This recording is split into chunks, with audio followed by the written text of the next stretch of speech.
জনাইছো এই মুহূৰ্তত এটা ব্ৰেকিং নিউজ গৌৰীপুৰত প্ৰকৃতি প্ৰেমীৰ প্ৰতিবাদ গৌৰীপুৰ মাছমজিয়াত অৱস্থিত ব্যৱসায়িক প্ৰতিষ্ঠান কসমো বাজাৰৰ বিৰুদ্ধে প্ৰতিবাদ সাব্যস্ত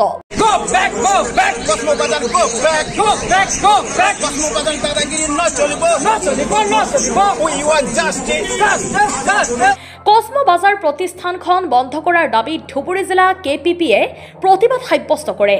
ব্যৱসায়িক প্ৰতিষ্ঠানখনে ধুবুৰী জিলাৰ বিভিন্ন অঞ্চলত থকা গছসমূহত গজাল লগাই বেনাৰ আৰু পোষ্টাৰ আঁৰি দিয়া ঘটনাক তীব্ৰ গৰিহণা আৰু ধিক্কাৰ দিয়ে জিলা প্ৰশাসনক লিখিত আবেদন কৰাৰ পিছতো কোনো গুৰুত্ব নিদিয়াৰ অভিযোগ উত্থাপন কৰিছে কি কব হয় যেহেতু গোটা বিশ্ব সৃষ্টি আমার প্রকৃতির উপরতেই নির্ভর করে কিন্তু তেনে ক্ষেত্রে দেখিবলৈ পাইছো যে একাংশ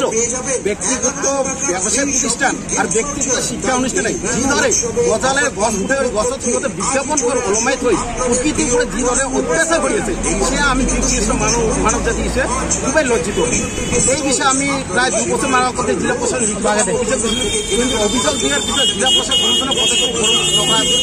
প্রায় 15 দিন আগত পুনৰবাৰ আমি জিলা প্ৰশাসন লিখিতভাৱে অভিযোগ দিছিলোঁ কিন্তু অভিযোগ দিয়াৰ পিছত আজি তাৰিখত কোনো ধৰণৰ বাস্তৱ দিয়া দেখা দিয়া নগ'ল গতিকে ইয়াৰ দ্বাৰা আমি স্পষ্ট যে আমি মানৱ জীৱ মানৱ জাতিয়ে আজি মুক্তি ৰক্ষণাবেক্ষণ দিব নোৱাৰা হৈছোঁ গতিকে আমি আজিৰ তাৰিখ আপোনালোকৰ যদি প্ৰতিখন বাণিজ্যিক প্ৰতিষ্ঠান আৰু প্ৰতিখন ব্যক্তিগত শিক্ষা অনুষ্ঠানক উলিয়াই দিব খুজিছে নিজৰ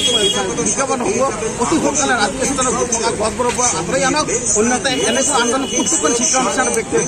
বাণিজ্যিক প্ৰতিষ্ঠানৰ সন্মুখত ল'বলৈ বাধ্য মানে সপ্তাহৰ পৰা আমি কণ্টিনিউ চলিব এনেকুৱা আন্দোলন কাৰণ প্ৰকৃতিৰ বাবে আমি যিহেতু জীয়াই আছো safe life bureau report Sohana live.